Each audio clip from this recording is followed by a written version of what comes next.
This is a test running against the backup camera.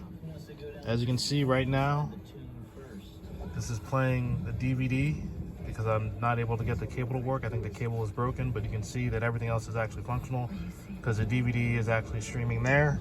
However, once I'm in this interface and I try to switch to anything else, such as settings, aux, console, nothing works.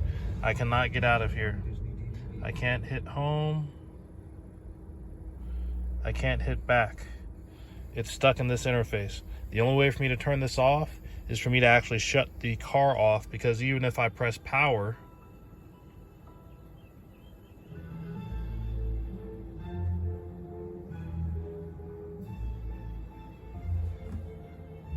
it still stays.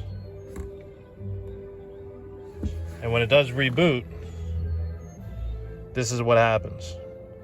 It gets to a car screen, and then it gets to some other state. Like this. This is exactly what I was seeing before. It's stuck with a camera icon here at the bottom, and the full movie piece, which again I'm having through the DVD player, and there's nothing else that I can do. I cannot get out or anything else. I'm stuck. So this needs to get fixed in order for me to use this unit, because otherwise every time I try to reverse, it gets stuck here and I literally have to shut the car off. So please help me with the fix. Thank you.